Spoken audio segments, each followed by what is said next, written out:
faço o que eu quiser, tá entendendo? Você tá me machucando. Quieta, eu tava fica lá na... Alagoas tem mais uma arma no combate à violência. Disque Denúncia 181. O cidadão pode e deve ajudar. Se você tem conhecimento de um crime ou informação sobre algum criminoso, faça sua parte. Ligue 181. Sua identidade será preservada. Governo de Alagoas. Água Mineral Verdes Mares, mais uma empresa do grupo do empresário Rafael Tenório. A água é, depois do oxigênio, a primeira maior necessidade para a vida. Ela não só hidrata, mas também baixa a pressão arterial nos hipertensos. Então, cuide da sua vida bebendo água mineral Verdes Mares, a água de melhor qualidade. Lembre-se, todo caminho pode levar à venda, mas só a água mineral Verdes Mares leva saúde até você. O nosso dever é trabalhar por você. Ainda há muito a ser feito, mas a Prefeitura de Maceió já está mais presente, cuidando da cidade e dos cidadãos. Na limpeza urbana, o cidadão faz a sua parte e a Prefeitura cumpre com a obrigação de limpar e fazer a coleta em toda a cidade, que também já está ficando mais iluminada. Até aqui, são 16 mil pontos de luz religados e 6 mil novas luminárias. O respeito está chegando para ficar. Prefeitura de Maceió.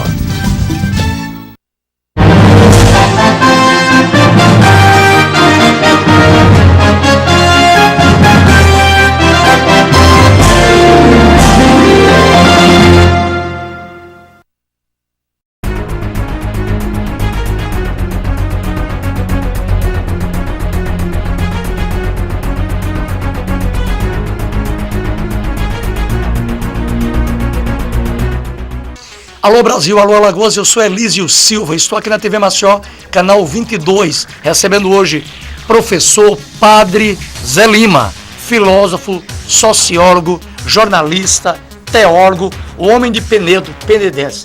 Prazer tê-lo aqui no programa, falando francamente. O trato como padre ou como professor? Pode tratar da mesma maneira como eu vou chamá-lo de diácono Elísio. Diácono Elísio da Assembleia de Deus. Assembleia de Deus, exatamente. Por isso eu posso tratar como jornalista, posso tratá-lo também como diácono, porque todos nós somos irmãos. Professor Zé Lima, diga. Conhecido. O senhor nasceu em Penedo, né? Nasci em Penedo. Começou seus primeiros passos... 1931. 31. 26 de janeiro. 82 anos. Está um menino. Um menino, tá um guri. Tô guri. Tá um guri. Como se diz lá no Rio Grande do Sul, guri. Um guri. Um guri. Essa sua opção pela religião já começou em Penedo? Ainda é menino? Eu era criança e fui coroinha da igreja, na catedral. E aquela convivência com o altar, eu fazia altar em casa, arranjava um turíbulo e ficava incensando. Quer dizer, essa vocação veio já do berço. Minha mãe era muito católica, uma cristã fervorosa. Essa imagem de trás. Essa imagem, né? Aqui é lá da Igreja da Corrente. Aquela lá atrás é a Igreja Nossa Senhora do Rosário, que é a catedral de onde eu fui vigário, daquela igreja de lá. O menino Zé Lima corria muito por aí, né? Eu corria muito mais na Rua da Santa Cruz, que era um pouco mais ao lado direito, depois da igreja da Santa Cruz, depois da igreja de São Gonçalo, eu morava por ali, lá em Penedo. Então o menino teve uma influência da sua mãe, de que era extremamente religiosa, que me levava para a igreja e esse contato me despertou e me veio a vocação para o sacerdócio. Quando é que o menino resolveu, eu quero ser diferente, quero seguir os passos Quando eu me resolvi, religião? Eu tinha 12 anos de idade. Um garoto ainda, né? 12 anos. 12 anos, mas já estava resolvido. E o vigário da catedral era o Monsenhor Dilon Lobo, da família de Piaçabuçu, Monsenhor Dilon Lobo. E Dom Fernando Gomes foi quem me encaminhou para cá. Eu vim aqui para o seminário Nossa Senhora da Assunção, e o reitor era Dom Adelmo Machado. Dom Adelmo Machado. Dom Adelmo Machado. Aqui eu fiz o ginásio, fiz também o colegial, que também era chamado de secundária, etc. Fiz a filosofia aí nesse seminário? Aqui nesse seminário. Seminário Nossa Senhora da Assunção. Nós temos ali a imagem de Nossa Senhora da Assunção. Ainda hoje está conservado, isso é importante. Ainda tem. Graças a Deus. Ainda há seminaristas, eles fazem o curso de filosofia em convênio com o SESMAC. São Então, quantos anos, professor? De filosofia são 4 anos de filosofia. Você mais o seminário, o senhor passou O quantos seminário na minha época eram 12 anos? anos. 12 anos? 12 anos. Então o senhor entrou lá com 12 anos? 12 anos, me ordenei Saiu com 24 anos. Aí tornou-se padre. Me ordenei padre na igreja da catedral.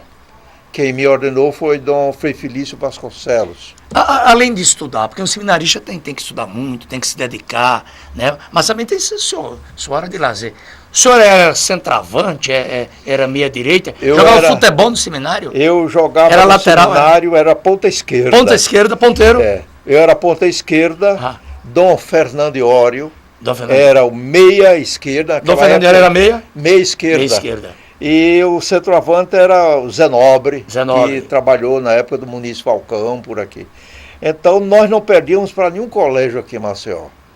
Era o melhor time, era o time do seminário. Era também, do seminário. É. Um time abençoado, tinha a bênção de Deus. Agora nós como é que ia perder? Jogávamos de meia. De meia, né? Não existia chuteira. Nem meião, né? Era de meia, pé no chão. Era de bater no jogo, não? A gente jogava de batina, depois a gente começou a tirar a batina, e isso foi, mas no início a gente jogava de batina. E não atrapalhava não, pai? A gente se acostumava, puxava a batina pelo bolso e jogava. Ficava até mais fácil para esconder a bola, né? Para esconder a bola. Escondia e saía levando. Porque muita gente pensa que o seminário é só estudar, não é? Então, tem um minha lazer. formação no seminário, para mim, foi, sem dúvida nenhuma, excelente. Depois, quando Dom Felício, que o nome dele era Padre César, no Rio Grande do Sul. Era vigário da paróquia de Petrópolis, que fica lá em Porto Alegre. Ele depois resolveu ser franciscano. Aí veio Dom Frei Felício da Cunha Vasconcelos. Ele foi quem me mandou para o Rio Grande do Sul. Eu fui estudar com os jesuítas. No Seminário Central de São Leopoldo. Daí eu tenho uma formação muito grande de jesuíta.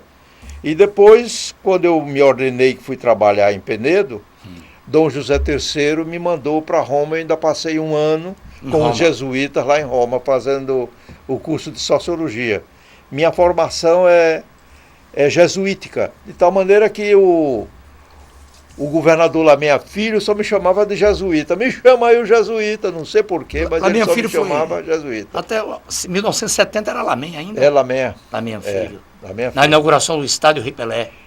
Aliás, o Estádio Ripelé, naquela época eu era da comissão do Estádio Ripelé e os cheques eram assinados por mim. Há poucos dias eu fui na internet e descobri que isso consta que na época eu fui um dos administradores para a construção do Estádio Ripelé. Do Estádio Ripelé. Ali era um bingo, não era? Era um bingo. Não funcionava. Naquela época com o Napoleão Barbosa. Bingo da FAP. Era, com o FAP, tinha essa Federação Alagoana de Promoções Esportivas. Exatamente. Era o Napoleão Barbosa, que era o presidente, né?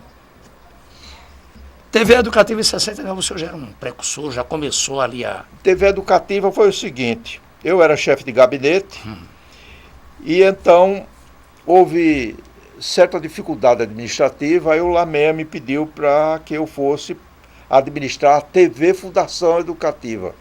A inauguração não foi por mim, eu já tinha ido para a Universidade Federal.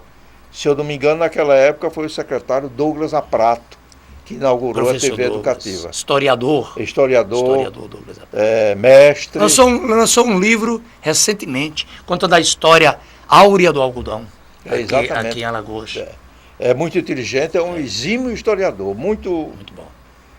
Compadre meu. Muito bom no que ele se propõe a fazer, né? Meu compadre Douglas Aprato. Douglas Aprato, compadre. Exatamente. Sim, aí o senhor foi para essa fundação. Passei algum tempo.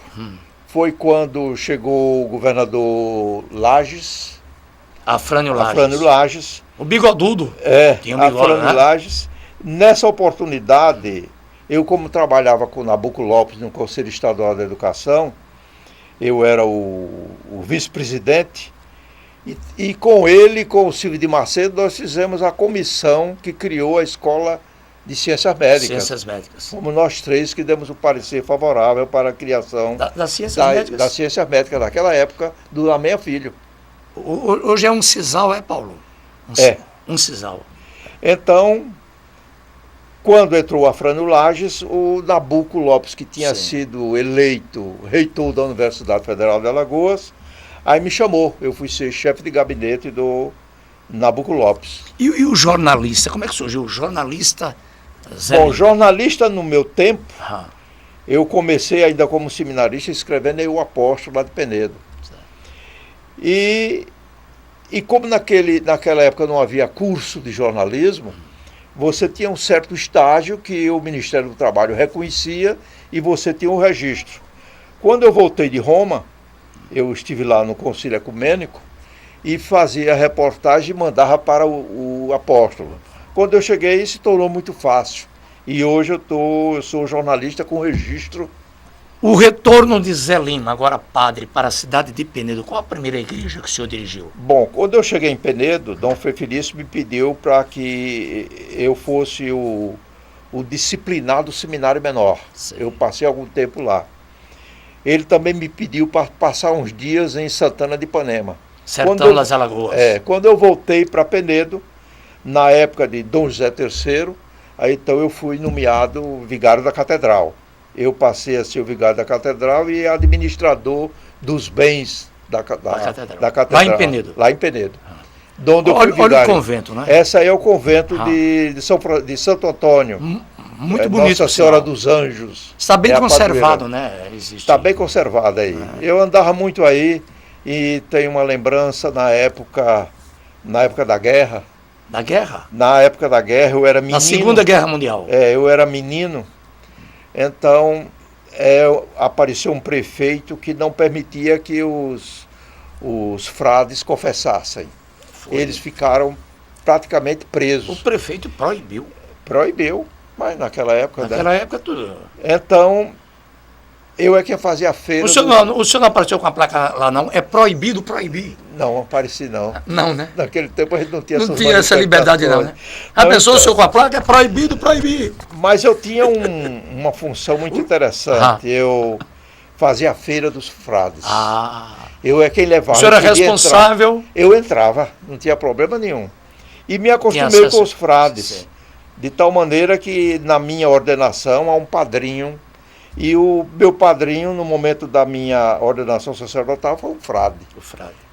Eu era muito ligado aos frades daquele tempo. Frei Marcos, Frei Libório, depois de Frei Boaventura. Eu me criei de tal maneira que eu sou, ao mesmo tempo, algo de franciscano e também sou algo de jesuíta.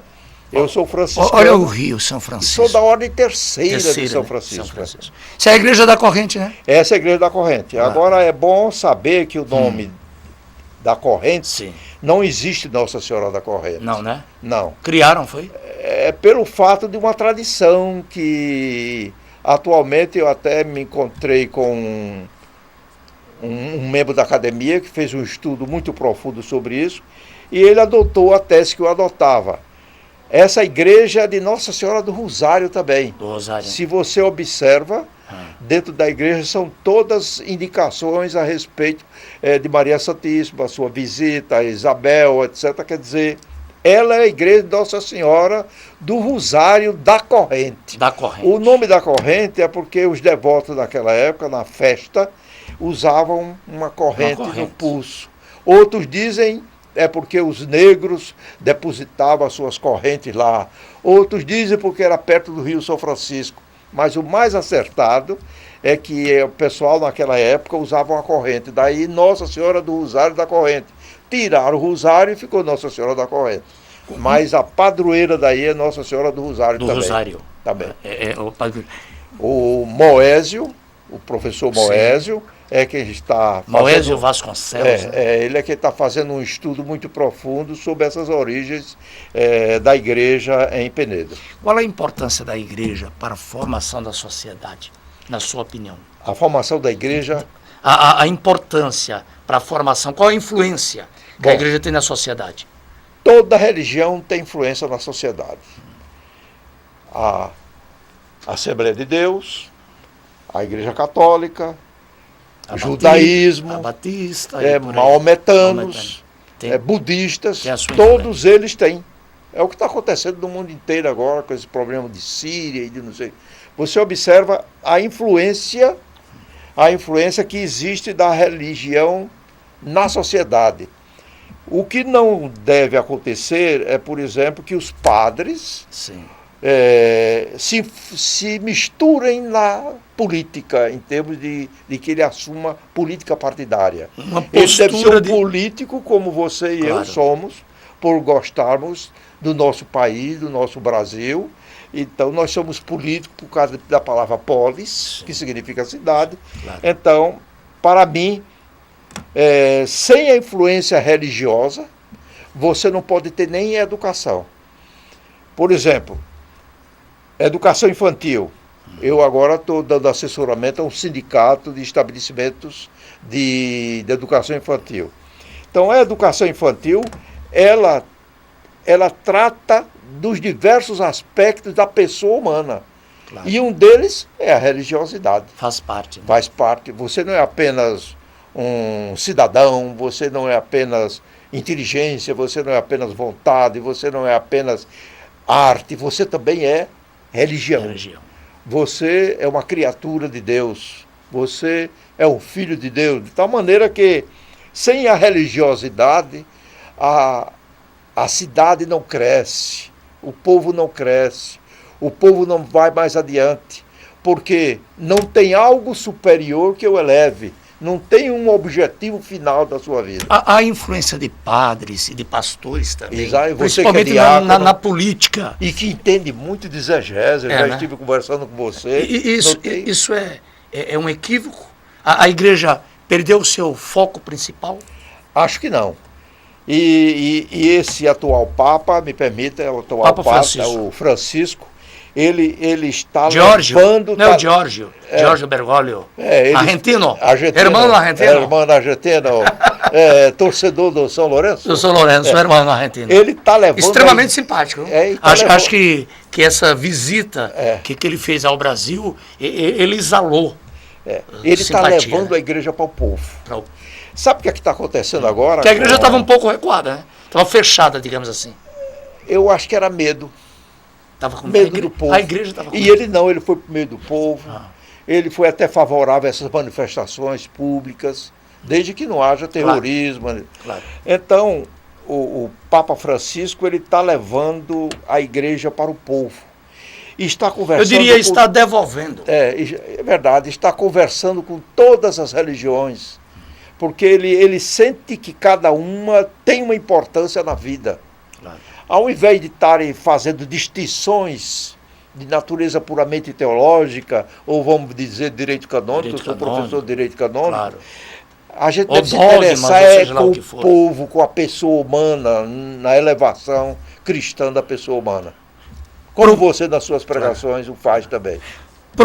Olha aí, olha Ó, padre. Olha aí o Papa Francisco. Rapaz, o Papa Francisco. Pois bem, ele é jesuíta, por isso é que eu entendo o que ele faz, porque eu tive formação de 4 anos no Rio Grande do Sul com os jesuítas e de 1 ano em Roma. Eu vivi nesse ambiente, sei como é que o jesuíta é. Não sei se você sabe... Me pergunta essa divisão.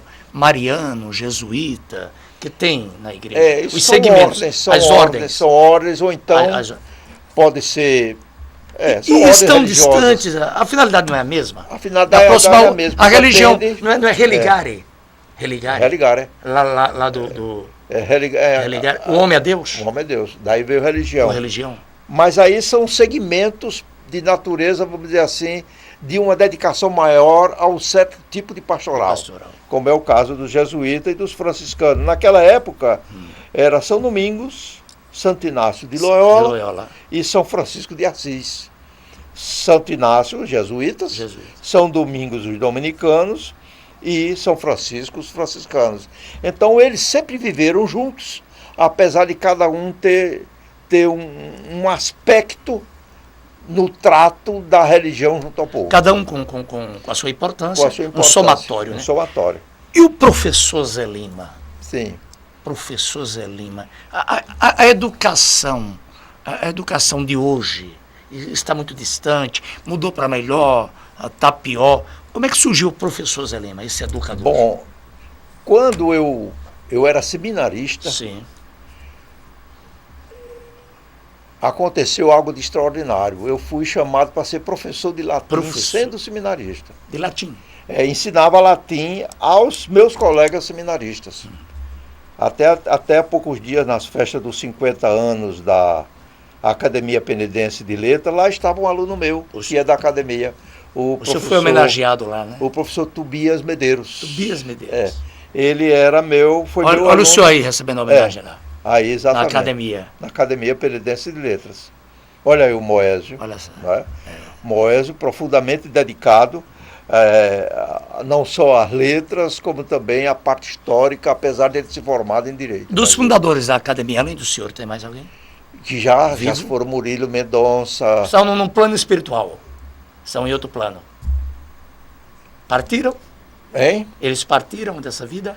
Já eu partiram. sou o remanescente. É o remanescente. Né? Por isso é que eu fui lá nos 50 anos da academia e recebi uma placa. Foi uma festa muito bonita. Então me fale desse educador. Nessa oportunidade eu rezei o Requiem Eterno, Dona Domine, et Lux Perpetua, Luciate, descanso eterno, dá-lhe Senhor. Lembrei todos aqueles que já se foram, mas que estão unidos a nós. Claro. Pelo que eles representaram no desenvolvimento de Penedo. A gente nunca deve se esquecer dos que passaram, dos mortos. Faz parte. Eles fazem parte da nossa vida. Da história. Nós somos hoje o que eles foram ontem. Naquele dia, ontem. Muito bem. Na sua época. Você me perguntou o negócio da educação. Da educação. Bom. O professor Zé Lima. Bom, eu fui professor então no seminário ainda. Quando eu voltei para Penedo, eu fui professor do Colégio Imaculada Conceição. Sei. Onde eu tinha sido aluno. E era ao mesmo tempo. O senhor foi professor da Imaculada Conceição? De Penedo, fui. Onde o senhor foi aluno? Onde eu fui aluno. Sai o aluno e volta o professor. E capelão. Capelão ainda mais. Então, a diretora do Colégio Imaculada Conceição, na minha época, era quando eu fui ser capelão. Quer dizer, houve um tempo em que eu era aluno dela e depois fui capelão dela. Dentro do Colégio Imaculada Conceição. Fui professor do Colégio Normal, também lá em Penedo. Vim aqui para Maceió, fiz concurso para a Universidade Federal de Alagoas, com o Padre Salomão, com o Sávio Almeida, nós fizemos concurso na mesma época. Para o FAO? Para o FAO. Eu fui para a filosofia, Salomão foi para a sociologia, o Sávio foi para a sociologia, depois eu passei para a sociologia, e então eu fui professor da Universidade Federal de Alagoas e fui professor do SESMAC, na época do professor Elias, na Fafima. Daí eu tenho uma ligação muito profunda com o SESMAC e uma ligação muito profunda também com a Universidade Federal de Alagoas. Fiz meus concursos na universidade, fui concurso público e me tornei professor da Universidade Federal de Alagoas, mas me dedicando à sociologia. A sociologia. Mas cheguei a ensinar sociologia jurídica. E de vez em quando eu encontro com colegas meus, que são juízes, desembargadores, etc. Foram todos colegas meus lá da Universidade Federal de Alagoas, porque eu fiz o curso de Direito. Eu também sou formado em Direito. Direito é bacana. Dedicado a Direito Educacional. Mas lá no SESMAC o senhor tinha uma missão, né? O padre Teófilo, a sua missão. Foi muito interessante. A sua convocação para o SESMAC, para cumprir essa missão. Quando eu cheguei lá, o nosso Paulo Cajueiro. Sim, já estava lá. Já estava lá. Eu era professor da Fafima. Um belo dia o padre me chama. Olha o padre. Padre Teófilo me chamou. O que é, padre, que o senhor quer comigo? Era uma figura extraordinária. Eu não pertencia à Assembleia. Ao colegiado. Eu não era do colegiado, eu era um simples professor. Ele disse, eu queria que você administrasse o SESMAC e a FEJAL. Eu digo, padre, eu não sou da FEJAL, sou um simples professor. Eu vou baixar uma portaria para você ser meu vice-diretor do SESMAC. O mais interessante foi missão. Desafiadora. Foi missão. Eu fui para lá como uma missão. Eu não fui para lá apenas como um administrador. Ele me chamava de Cirineu. Para ajudar a carregar a cruz. A cruz dele. Então, ele me pediu. O mais interessante é quando havia Assembleia, eu não era membro da Assembleia, eu era convidado para estar presente. Não tinha voto, só ouvia. Era um ouvidor também. Ouvidor. Ouvidor. Mas eu apenas administrei o o SESMAC, administrei a Fejal, encontrei o Paulo Cajueiro, senti a vocação dele para esse tipo de coisa, e a partir daí ele se tornou uma pessoa fundamental para o desenvolvimento das comunicações nesse estado. Alagoas deve muito ao Paulo Cajueiro, não é verdade? Porque ele realmente se dedicou. E ele é muito grato ao senhor. Eu senti a vocação dele. Aí ele vivia lá digitando, etc. Eu digo, não, isso não é para Paulo Cajueiro, ele deve ter uma vocação maior. E eu fiquei no SESMAC, como você disse, como missão. A mim, quando eu cheguei lá, havia muitos problemas administrativos, eu procurei solucionar, felizmente. Havia somente se eu não me engano, 7 cursos e depois... 9 cursos. 9 cursos e depois passaram para 34 cursos. Quer dizer, foi um avanço significativo. Agora, você me pergunta como é que eu chego numa instituição e ela estava no vermelho. No vermelho. É exatamente isso, porque não havia as coisas bem definidas, as atribuições bem definidas. Então eu passei a definir as atribuições. E com pouco tempo nós recuperamos de tal maneira que, não sei se você sabe que quando é uma fundação, ela não tem lucro. Não tem fins lucrativos. Ela só tem superávit. Exatamente. Então superávit você não pode redistribuir aquilo para ninguém. Você tem que reaplicar. Reinvestir. Então, com isso, o que foi que eu fiz? O SESMAC funcionava no Colégio Batista. Aí eu construí... Era alugado, né? Era alugado. Aí eu construí, onde agora é o curso de psicologia, o curso de direito ali no Bolão. E comprei diversas casas ali por perto. Então... Quer dizer, o senhor tinha um tino administrativo e vontade de fazer. Eu pedi a Deus. Sirideu carregou a cruz e segurou. Então, eu tinha outro convênio com o Colégio Sagrada Família. Sagrada. Aí eu construí, no Prado, né? No Prado. Eu construí aquele grande prédio de estrutura metálica que tem ali na Código Machado. Também no Código Machado eu comecei de quê? Do superávit. E nossas mensalidades não eram altas, é porque ninguém bulia no superávit. Eu não deixava bulir no superávit. Superávit era para investir no SESMAC. Então a instituição crescer. Cresceu. E ainda teve outras coisas. Na Avenida Fernando de Lima, eu comprei um terreno que era do Banco do Brasil, comprei um outro terreno vizinho, e comprei um do Tuto do outro lado. O que é que eu queria com isso? Eu sempre imaginei de que o SESMAC devia entrar no campo da medicina. Então, pensando no campo da medicina, eu vou lhe dizer depois... O senhor já pensava num SESMAC bem maior do que nós aquele que o senhor tivemos diversos cursos de saúde, ainda consegui colocar, de enfermagem, de fisioterapia, odontologia, de farmácia, de odontologia. Só faltou medicina mesmo. Só faltou de medicina, depois eu vou lhe contar por quê. Então, eu criei o curso de medicina veterinária. Aí eu disse, medicina veterinária, eu preciso ter uma indústria farmacêutica para baratear os custos. Aí eu fui à Índia. Você foi à Índia? Fui à Índia, porque a Índia é onde foi tinha em férias melhor, passear. A Índia, onde tinha a melhor matéria, a melhor matéria-prima era na Índia. Na Índia. Aí eu também fui a Londres para ver equipamento, onde tinha o melhor equipamento para esse tipo de coisa.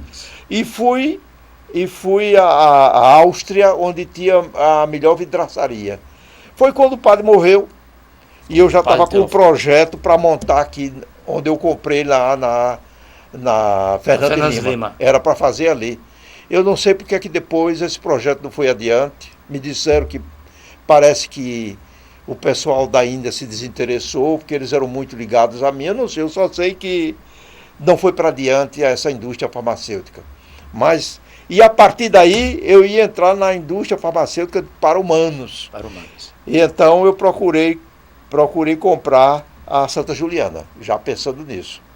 A Santa Juliana? Pensando na medicina futuramente. Sim. Mas foi quando eu também saí, o padre morreu, e eu, como estava ali com a missão, e como o padre morreu, eu tinha que passar para aqueles que criaram. Aquilo foi criado pela prefeitura de Maceió. Então caberia ao doutor João Sampaio, que era o vice-presidente, de ele ocupar. Eu estava numa missão do padre, achava que eu não deveria ficar mais lá. Até há poucos dias um deputado federal disse: eu achei o senhor muito interessante quando o senhor renunciou. Eu digo: eu não renunciei não, foi minha missão que acabou. Cumpriu a missão. Cumpriu a missão. Cumpriu o seu papel. Eu né? fui Cirineu, ele morreu, Claro. Não há mais o Cirineu. Não há mais o Cirineu. Então, até o Paulo Cajueiro, que é um bem muito imenso a... Paulo, eu acho que você devia fazer um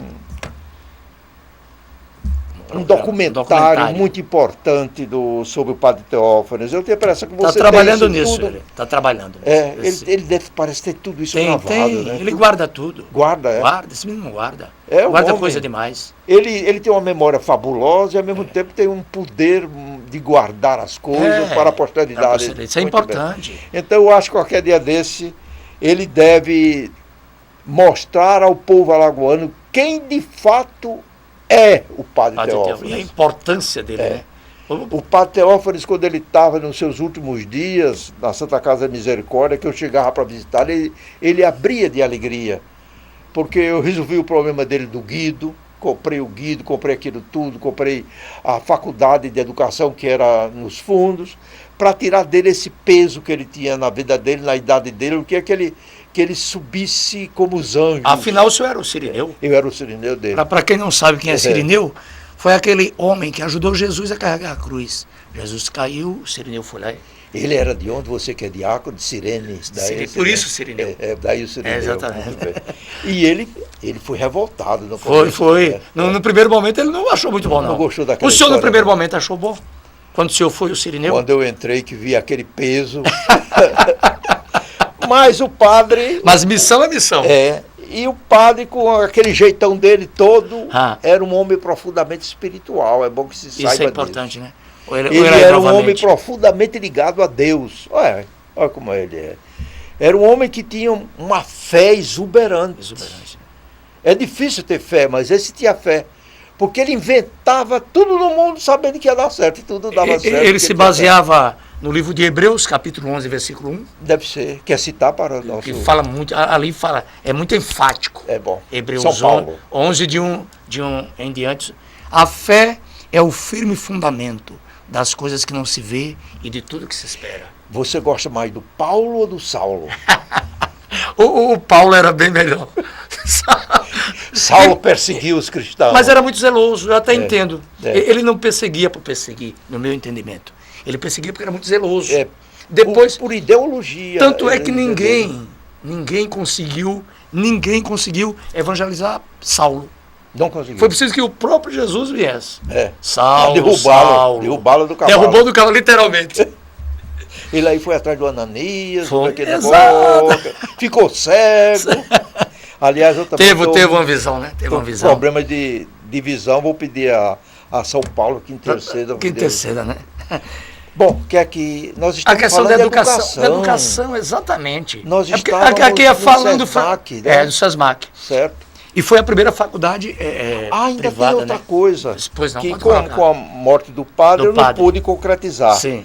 Na Via Expressa, sim, há um terreno excelente que é do SESMAC. Também é do SESMAC. É do SESMAC. O que é que eu queria colocar ali naquela época? Sim. Até aconselhado pelo Paulo e pelos nossos amigos, era de levar esses cursos para aquela população ali. Naquela época não havia ninguém. Aquela parte alta, então eu comprei pensando nisso, para levar os cursos do SESMAC para ele não ficar centralizado, mas ele ir para os arredores. Hoje já há mais de faculdade por aí. Naquela época não havia nada. E eu também não sei o que foi feito desse terreno. Eu sei que existe. E o SESMAC não só fortaleceu, como formou muita gente, né? Quantos profissionais estão aí exercendo exatamente as suas... o SESMAC foi uma bênção do padre e o SESMAC continua por causa do padre.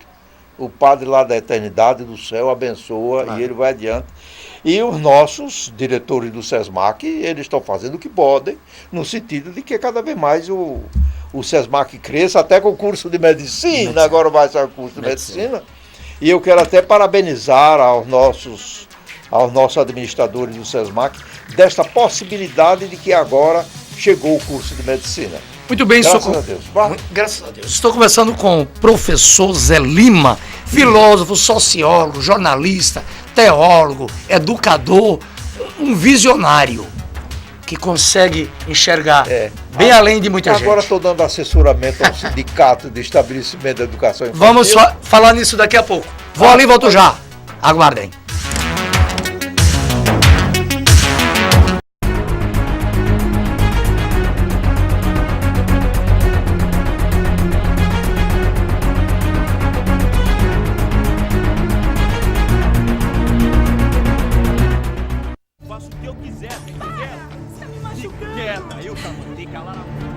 Alagoas tem mais uma arma no combate à violência.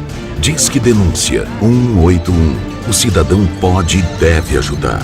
Se você tem conhecimento de um crime ou informação sobre algum criminoso, faça sua parte. Ligue 181. Sua identidade será preservada. Governo de Alagoas. Água Mineral Verdes Mares, mais uma empresa do grupo do empresário Rafael Tenório. A água é, depois do oxigênio, a primeira maior necessidade para a vida. Ela não só hidrata, mas também baixa a pressão arterial nos hipertensos. Então, cuide da sua vida bebendo água mineral Verdes Mares, a água de melhor qualidade. Lembre-se, todo caminho pode levar à venda, mas só a água mineral Verdes Mares leva saúde até você. O nosso dever é trabalhar por você. Ainda há muito a ser feito, mas a Prefeitura de Maceió já está mais presente cuidando da cidade e dos cidadãos. Na limpeza urbana, o cidadão faz a sua parte e a Prefeitura cumpre com a obrigação de limpar e fazer a coleta em toda a cidade, que também já está ficando mais iluminada. Até aqui, são 16 mil pontos de luz religados e 6 mil novas luminárias. O respeito está chegando para ficar. Prefeitura de Maceió.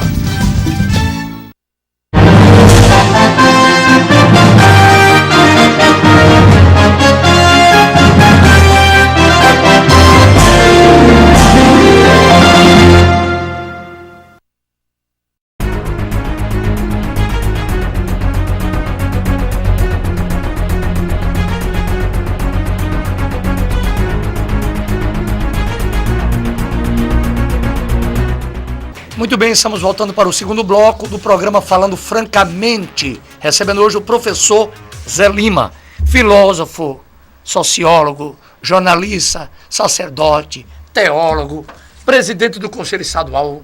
Já fui. Foi, né? Presidente do Conselho Estadual, diretor-geral do SESMAC, de Educação. Como é que foi a sua passagem no Conselho, onde se decide as coisas, né? Quando professor, eu assumi a chefia de gabinete do secretário Zé de Melo Gomes. Zé de Melo. Naquela época, o secretário era o presidente do conselho.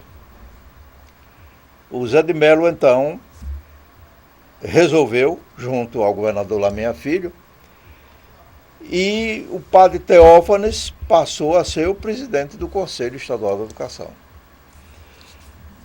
Então, como eu me dedicava muito à educação, o Zé de Melo disse: eu vou botar você no Conselho Estadual da Educação. Foi a partir daí que eu fui para o Conselho Estadual da Educação. E então me dediquei totalmente à educação. Minha vida toda, até hoje, eu ainda trabalho a educação, sou assessor do sindicato, dos estabelecimentos de educação infantil. O atual presidente é o professor Everaldo de Souza Barbosa. E lá dentro do Conselho Estadual da Educação foi na época da LDB. Então a reforma toda passou por esse tempo em que eu estava dentro do Conselho e essa atual reforma também.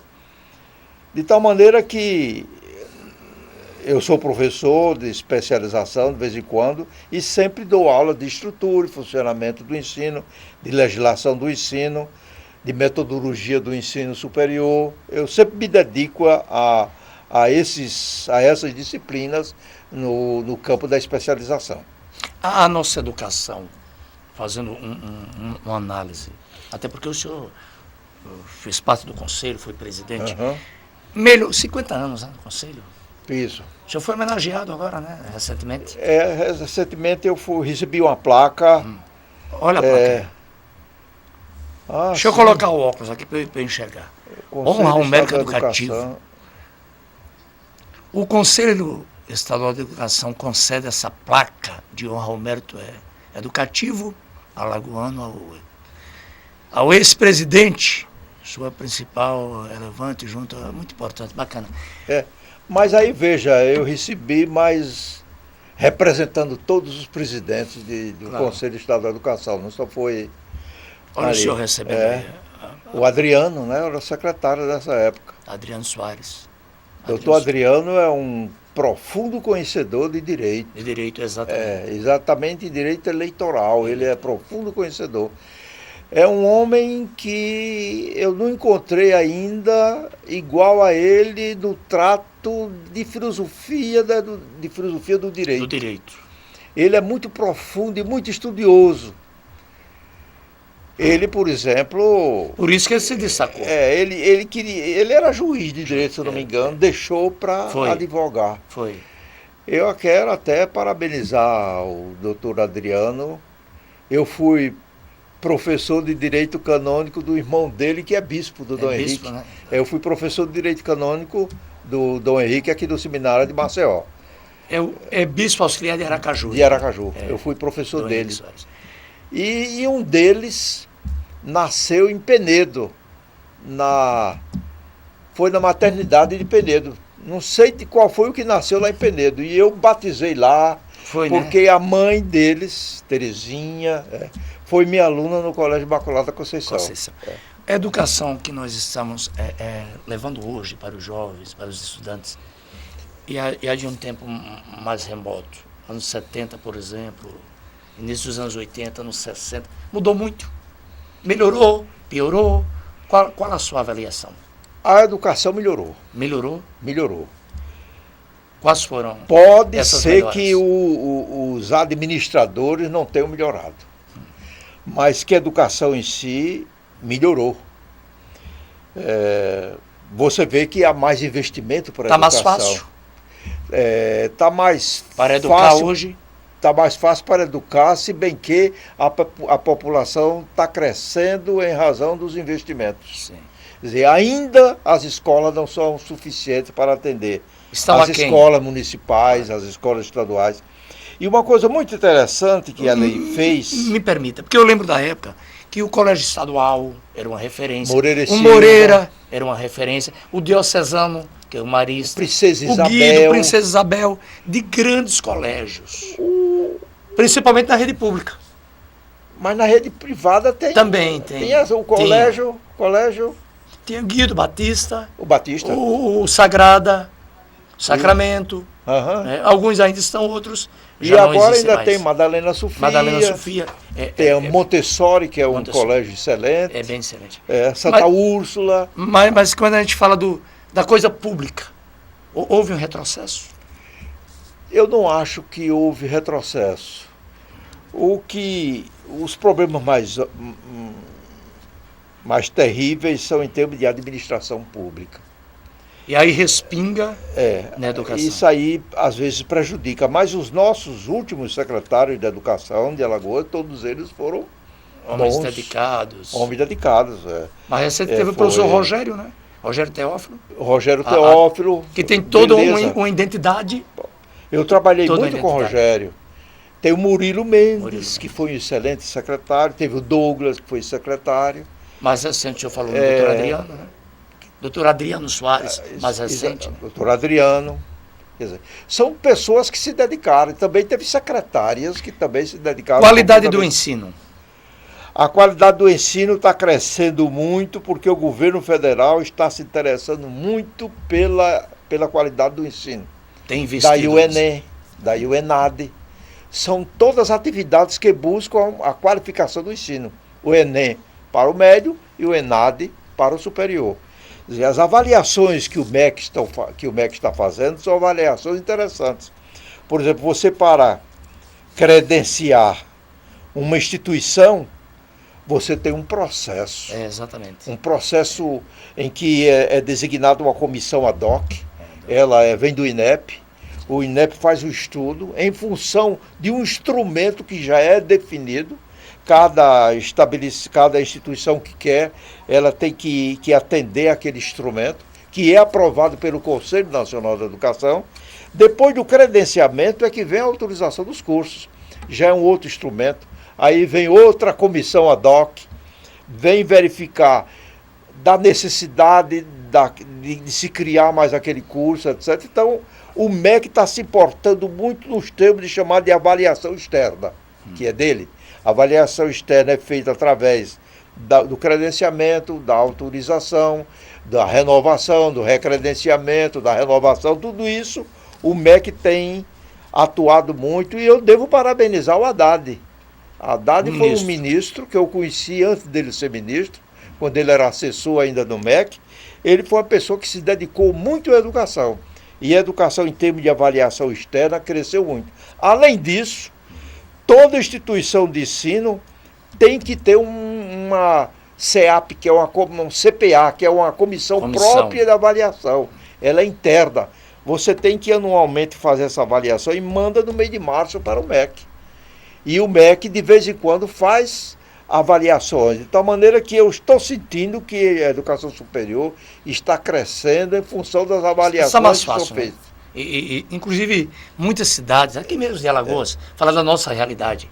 No tempo do senhor, no meu tempo mesmo, a gente precisava sair do interior para vir para Maceió. Exatamente. Para fazer um curso universitário e tal. Agora, o superior, como chamam. A nossa presidenta da República, ela está muito interessada pela interiorização da educação superior. Às vezes, esses representantes profissionais,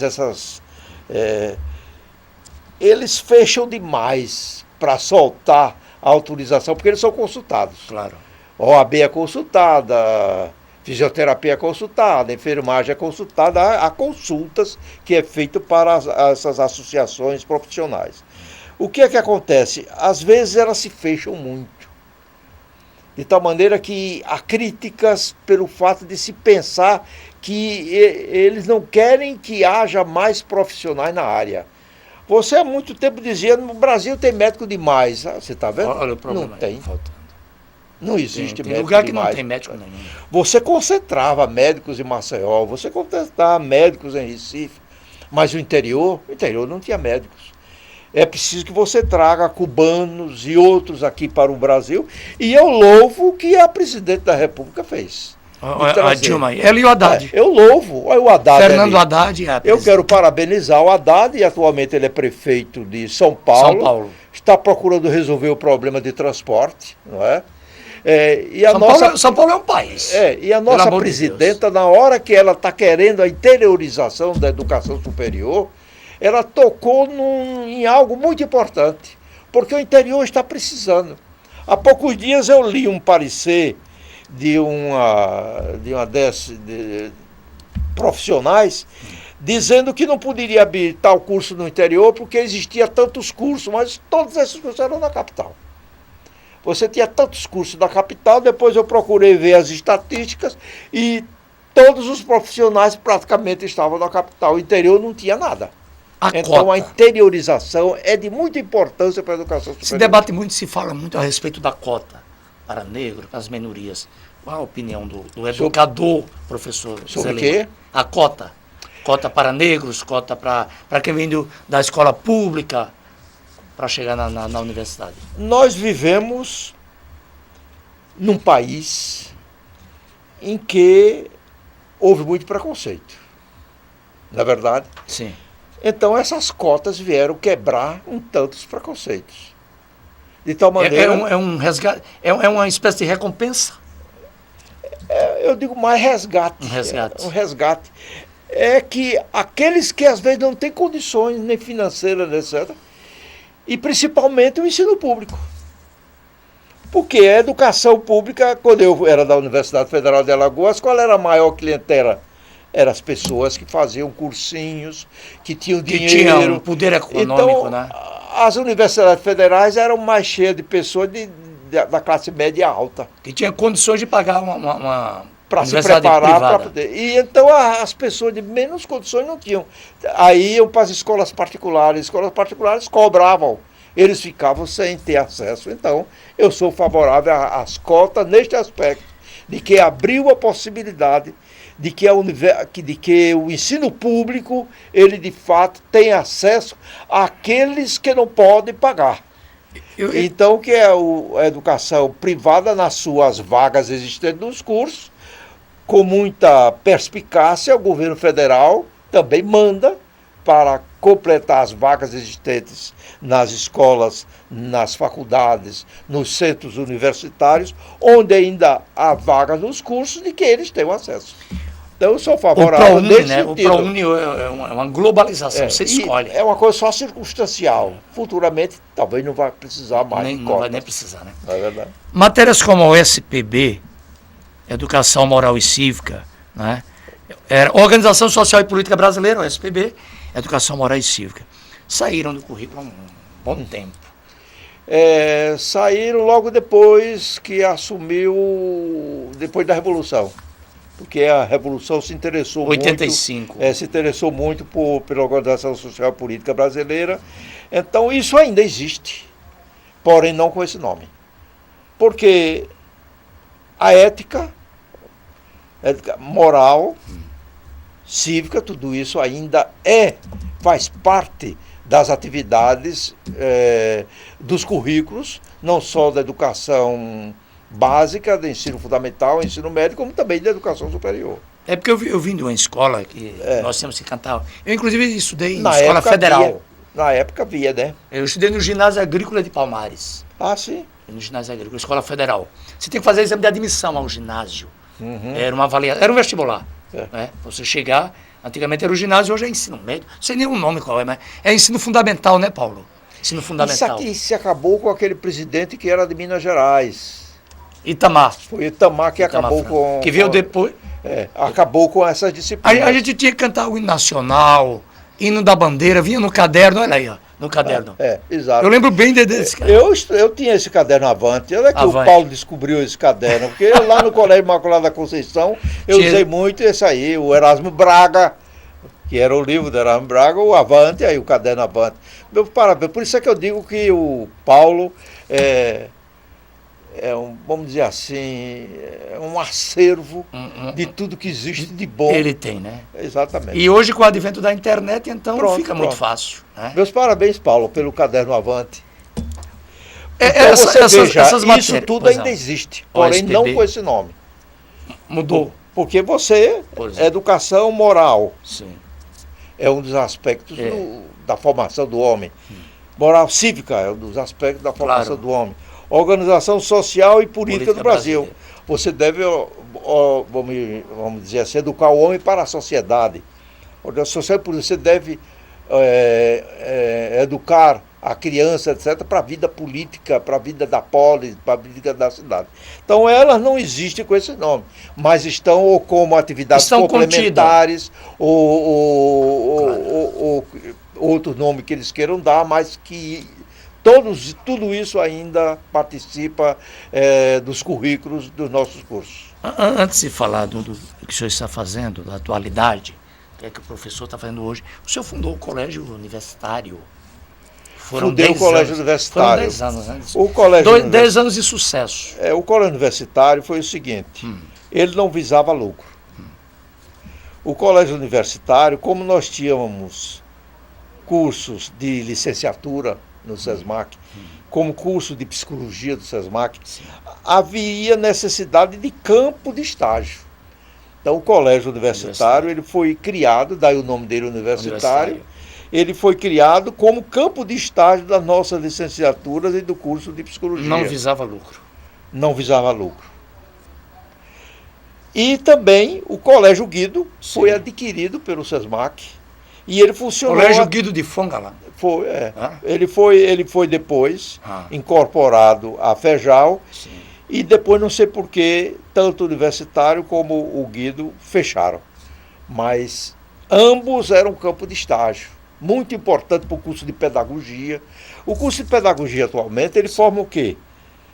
Professores para educação infantil e para os 5 primeiros anos do fundamental. Fundamental. Então você precisava de... Agora você tem de procurar colégio, tem que talvez até pagar para poder você levar os seus alunos da licenciatura e do curso de pedagogia para poder eles estagiarem. Então ambos tiveram essa importância enorme para a formação dos nossos alunos do SESMAC. Infelizmente eu não sei os motivos porque eles fecharam, porque realmente eles não visavam luta.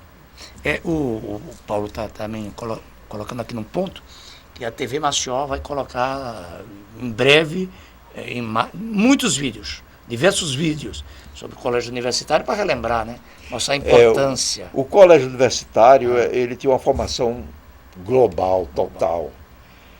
E ao mesmo tempo, eu vou lhe dizer uma coisa que muito interessante. Havia uma aluna que era do Bolão. Bolão. Ela estudou de graça no colégio universitário. Ela lá do Bolão. Ela era do Bolão. E ela se tornou a representante de classe. Quer dizer, você criava no colégio universitário... O Grêmio Estudantil, né? Você criava no colégio universitário um amor às pessoas, você não fazia acepção de pessoas. Olha, quem mais deu segurança ao atual prédio que está lá no Bolão, na minha época, eram eles. Eram os habitantes do Bolão. Os habitantes lá do Bolão. Porque eles foram beneficiados, Claro. Nós fizemos a associação, o prédio da associação, nós colocamos lá aquela guarita, né? Guarita Claro, de... é uma guarita. De policiamento. Então, eles tinham um amor muito grande ao SESMAC. De tal maneira que eles mesmo policiavam a fim de que não houvesse roubos ou ataques ao SESMAC. E nós criamos a associação... O projeto Crescer. Pois é. O projeto Crescer era do pessoal do Bolão. Era do pessoal. Então, aqueles adultos que não tinham... Eu passei um dia assim por uma porta e vi uma coitada de uma senhora já bem idosa, os netos gritando com a coitada. Aí eu consultei o Brancildes, consultei o Paulo, vamos dar Aí surgiu o Projeto Crescer. Que não só atendia as crianças, nós tínhamos uma escola, Escola Professor Arias Passos Tenório, que era para atender aos meninos do Bolão, e nós tínhamos também o atendimento aos idosos, que ainda hoje acredito que isso ainda exista lá no SESMAC. Por quê? Porque nós vivíamos no ambiente deles. Claro. Nós devíamos colaborar a fim de que eles também crescessem. E eu acho muito importante a educação. No nosso tempo ela era muito mais difícil porque ela era fechada demais. Exato. Hoje já existe essa abertura. Por exemplo, o Lions Club tem uma escola em Ouro Preto. Não é Ouro Preto? Uma escola que é do Lions. Quem é que coopera para que essa escola... É a Montessori. É a Montessori. Exatamente. São os alunos que ajudam a que essa escola ela cresça lá em Ouro Preto para crianças pobres. Claro. Lá também tem assistência às mães deles, etc. Hoje a educação ficou melhor porque estão abrindo as escolas para o povo, para atender a comunidade, para se entrosar junto daqueles que necessitam. E ainda existe muito pobre, muita gente que não tem como se educar, porque há um vício muito grande de que os conselhos às vezes colaboram para esse tipo de coisa que não é bom, de exigir que a carteira tem que ser dessa maneira, tem que ter isso, tem que ter aquilo, aquilo Esquece. Outro. Mas existem muitos pobres que não podem... Esquece do ser humano, né? Você pode ter uma escola num pé de pau, claro. Ali debaixo, levando... na sombra. Você levando Sócrates caminhava, né? Mas hoje não, quando aparece isso da televisão, é porque a prefeitura não cuida, por isso é que os meninos estão sentando no chão. Eu acho bonito, o menino sentado no chão estudando. Você acha bonito? Eu acho bonito. Eu estudei, desde que esteja estudando e absorva. Hoje a creche e o pré-escolar, os meninos não ficam sentados no chão. Verdade. O senhor... Por que é que para eles isto é possível? E pra- você não pode ter uma escola de ensino fundamental em que os meninos se sentem no chão e que estudem. O que é necessário é abrir mais educação para aqueles que necessitam. Seja lá onde for. Não ser muito formal. Claro. O formalismo acaba. Acaba. Você cria pessoas de sapato, de É por isso meia. que eu tenho um medo enorme de virar adulto. É. O adulto Por é causa chato, chato. burocrático. Felizmente nós eu dois tenho, não eu tenho um somos. medo horrível de virar Nem adulto. você é chato, nem eu sou chato. Ambos somos abertos. Você porque é diácono, eu porque sou sacerdote ainda. 82 anos o senhor completou, 82, né? Não está em casa não descansando? Que move?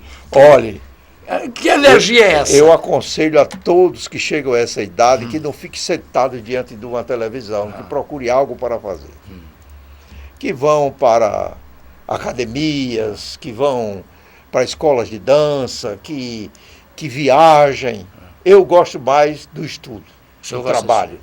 O que é que o senhor faz atualmente? Atualmente, eu estou assessorando na criação de 2 escolas. Deixa eu dar uma palavra lá de Penedo, lá do interiorzão do Penedo. O senhor anda futucando aonde? Eu ando futucando, Futucando onde há necessidade de de futucar. futucar. E onde é essa cidade? Futucar. É uma palavra bonita, futucar. Antiga, né? E qual é a origem? A etimologia de futucare. Sinceramente, O latim futucare, não tem futucare. Não tem futucare. Futuco, De onde- futuco, Será que veio do futucar. povo? A pessoa, eu futuco, tu futucas. Ele futuca. Há muitas palavras interessantes que vieram do espanhol. Do espanhol, de né? quando em Do quando. espanhol, né? Pois Então bem, o senhor está futucando aonde? atualmente eu estou preparando 2 processos. Um já está em tramitação no Sim. MEC, para a criação de uma faculdade aqui em Maceió e uma faculdade em Coruripe.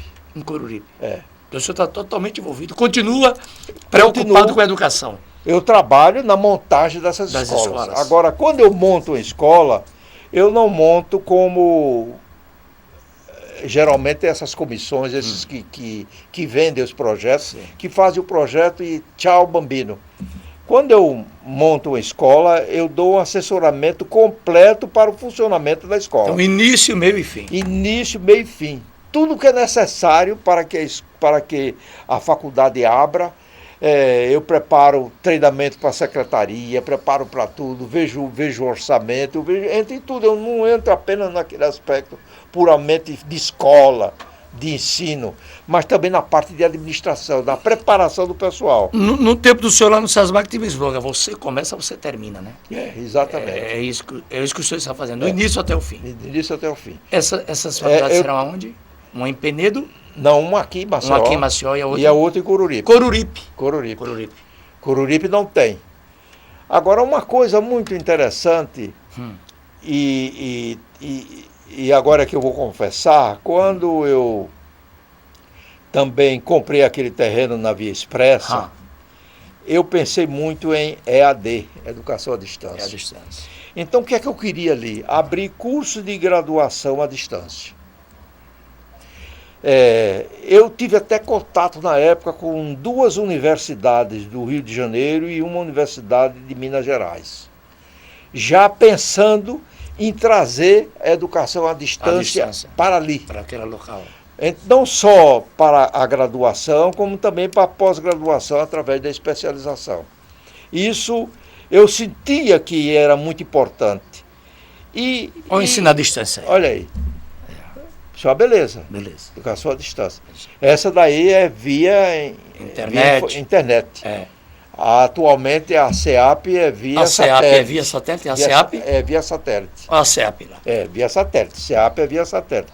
Eu dou assistência aí, no sentido de que se cria essa faculdade. Cresceu bastante a CEAP, né? Cresceu bastante a CEAP. Cresceu e fez convênio com a Universidade de Londrina, a Unopar, onde eles oferecem curso de graduação à distância, oferecem também curso de especialização. Eu também estou dando assistência a um grupo de fora que está fazendo convênios com prefeituras para a oferta de material didático. Eles me perguntaram, me deram os livros, eu analisei, vi que estavam tudo. Então eles estão já tem algum município do interior, eles estão indo para Pernambuco, já foram para o Rio Grande do Norte. Estão se expandindo, né? Estão se expandindo. Por quê? Porque a EAD, infelizmente, o pessoal ainda não se firmou na EAD, mas ela é muito importante, quando é bem feita. Quando você tem tutores devidamente preparados, que saibam trabalhar. Então, mesmo nesses cursos presenciais, Sim. nos cursos presenciais, e eu não sei por que é que ainda aqui em Maceió isso não aconteceu. Você, quando ela é reconhecida, a faculdade é reconhecida, ela pode ter 20% de EAD. De EAD. Os alunos podem ter Olha lá, EAD. o satélite. Olha aí, do satélite. Via satélite. Via satélite. É o caso da CEAP. Da CEAP, né? E eu parabenizo o professor Benedito Anadão, porque quando eu abri a especialização do SESMAC, como eu não tinha prática, foi com ele que nós oferecemos os primeiros cursos de especialização do SESMAC. Por isso, eu hoje presto assessoramento a ele como uma gratidão do que ele fez pelo SESMAC daquela época. Então, como eu disse a vocês, para não passar o ensejo, 20% pode ser de EAD. 20%. Quer dizer, o aluno pode ficar em casa, que é o ensino à distância. À distância, e você pode fazer via internet. Que é coisa a modernização. Você não tem? Toda você não tem os grupos que se... Então o professor ficava atendendo a seus alunos. Olha aí o Benedito Anadão. Parabéns, Benedito Anadão. Você construiu a educação em Alagoas e merece o respeito de todos nós. Parabéns. Então, você não tem os grupos que via internet? Claro. O professor fica atendendo a seus alunos via internet. Qual é o problema? Não tem problema. Conversando com eles. Exato. Você não fica digitando isso, aquilo, outro. Então você pode ter 20%. Às vezes são alunos que não podem frequentar. E com esses 20%, eles não têm aquele 75% de exigência de frequência. E às vezes a pessoa perde o curso porque não pode frequentar. É um trabalhador que já sai tarde, já sai cansado. Quando chega de noite, fica cochilando em sala de aula. Eu, quando dava aula para esse tipo de gente, eu preservava o sono deles. Claro. Preservava. Deixava ele dormir. Deixava que ele dormisse. Deixa ele dormir. Porque se você acordasse, ele passava vergonha. Deixava que ele dormir e não permitia que ninguém acordasse. Porque ele vinha do trabalho dele. Cansado. E ainda pensava em crescer pelo estudo. O melhor horário para se aprender é pela manhã? Para quê? Para absorver o... A melhor é pela manhã. Pela manhã, né? Pela manhã. Tá com a cabeça mais fresca e tal. Você já mente acorda descansada. Logo depois do almoço é pesado e à noite mais pesado ainda para quem vem de trabalho. Né? Pesa muito. Para quem não tem trabalho, não tem problema nenhum. O Brasil precisa investir mais na educação? Para que nós possamos, quem sabe, sonhar com um país de primeiro mundo? O Brasil está crescendo muito em educação. E eu parabenizo a Dilma. Houve um avanço significativo, né? Houve um avanço significativo. E ela está investindo muito. Ela andou fraquejando aí no negócio do pré-sal, não queria soltar para a educação, ou era para o sal, ou era para a saúde. Ela queria para a educação. Alguém é que puxou para a saúde. 75% vai ela ser. Ela queria que fosse tudo para a educação. 100%. Demonstra que ela tem um interesse profundo em que o Brasil cresça e chegue a ser... Ficou 75-25, né? 75 para a educação, 25 para a saúde. Para a saúde. Que não era o que ela queria tudo para a educação. Para a educação. Mas como a saúde também estava precisando, aí os nossos deputados e senadores resolveram, e eu acho que foi uma medida acertada. Porque a nossa saúde está precisando. Precisa também de ajuda. Olha, e eu peço muito a Deus que os nossos cubanos deem certo no país. Deem certo. Né? Entendeu? Apesar dessas restrições que estão sendo feitas, que não tem sentido nenhum. Se você se formou em médico, e a medicina de Cuba é uma medicina extraordinária. É, né? Nabuco Lopes, que era um general, sim, ele elogiava a medicina de Cuba. E, de fato, os cubanos se dedicam muito à medicina e são ótimos médicos. Aquele presidente da Venezuela, o Chávez. O Chávez Ele foi para Cuba. E ele não tinha na Venezuela? Tinha. Ele não tinha no Brasil? Tinha, mas ele foi para Cuba. Exato. Não é porque ele fosse de esquerda, em o sendo, mas é porque ele sentia que em Cuba ele tinha. E por que o Fidel Castro está vivendo tanto tempo? É melhor não prejulgar, né? Vamos esperar. É melhor não prejulgar. Vamos esperar. E eu peço a Deus que dê certo. E vai dar certo. Porque eles são profundamente dedicados ao que fazem. Falando francamente, é o nome desse programa, ali na Câmara 2. Olhando para a Câmara 2, qual é a mensagem que o senhor deixa para os nossos assinantes, para as pessoas que estão na internet, no mundo inteiro? Bom, primeiramente, eu quero uma mensagem para professor. Se você é professor, seja professor. Você pense mais no aluno, mesmo que você não ganhe muito. Porque professor é uma missão. Professor é aquele que nasceu com o desejo de ver o outro crescer. Então, se você tem problemas financeiros, procure resolver de uma maneira cordata. Não aos gritos, nem queimando as coisas, nem provocando, nem ter atitudes de guerrilha. Mas se você é professor, procure ser professor. Minha vida inteira foi como professor. Eu nunca participei de nenhum movimento que pudesse prejudicar os alunos. E era um professor rígido. Eu gostava do cumprimento das obrigações, é a primeira coisa. Depois, para os alunos, que eles estudem, que eles se dediquem, que eles tenham hora em casa para estudar. Mesmo quando seus pais estejam no emprego e vocês não tenham como fazer, mas lutem para que vocês possam crescer. Porque o mundo futuro vai depender de vocês, vai depender da educação, vai depender da imprensa, vai depender da televisão, vai depender do nosso amigo Elísio, vai depender do nosso amigo Paulo e de tantos Elísios e Paulos que se dedicam a essa mensagem de levar à população o que existe de melhor na educação, na saúde, na cidadania, na política, que não seja de uma contestação virulenta, mas de uma contestação progressiva, que você conteste para que isso cresça, mas não que conteste para destruir. Aquele que contesta para destruir não merece o nome de brasileiro, de cidadão. Você contesta visando o crescimento. São essas 3 mensagens que eu, neste momento, dou ao professor, na palavra do Padre Teófanes, aos estudantes, no que foi o meu filho Daniel, que está aqui presente, e na imprensa, o Elísio e o Paulo. Se vocês tiverem essa vocação, vocês construirão uma Alagoas melhor. Muito bem, conversei com o professor Zé Lima. Olha, se a gente for puxar assuntos, vem dar uns 200 programas.